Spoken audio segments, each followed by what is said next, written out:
Totoo ba ang sinasabi ng mga batang to? Shaira?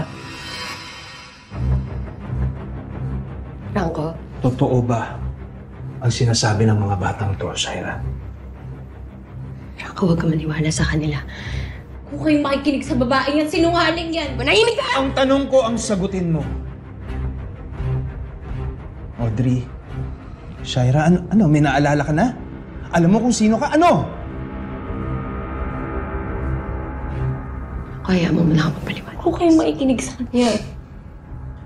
Sinabi mo sa akin, hindi mo sisirain ang tiwalang binigay ko sa'yo. Pero ngayon, nagsinungaling ka. I'm sorry. Danilo, Yvonne, labas niyo muna yung mga bata. Lipat yun ng kwarto, sa mas matinong kwarto. Doon muna sila habang kontakin ko yung magulang nila.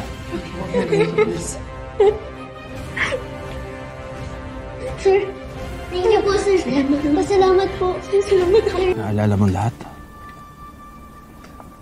Oo. Shaira, yun ang pangalan mo? Oo.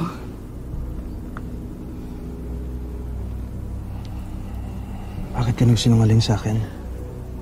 Love, hindi ako nagsinungaling sa'yo. Pinaniwala mo kung wala kang maalala. Kasi gusto kitang protektahan. Ayaw na kita idamay pa sa masalimuot ko nakaraan, Franco. Simula nung niligtas mo ko, nakita mo ko nag-aagaw buhay na ako pero inalagaan mo ko. Tinanggap mo ko.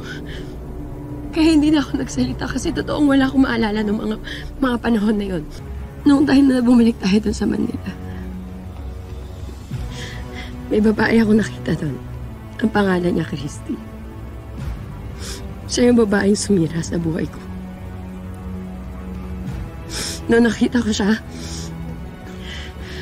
bumalik yung galit sa akin. Gusto kong gumanti. Gusto ko iparanas sa kanila yung sakit na pinaranas nila sa akin. Yun yung reason ko bakit ko naisip na kunin yung mga batang yan. Kasi yung mga magulang nila ang sumira sa buhay ko. Kinuha ko sila dahil yung mga magulang nila ang umargabyada sa akin.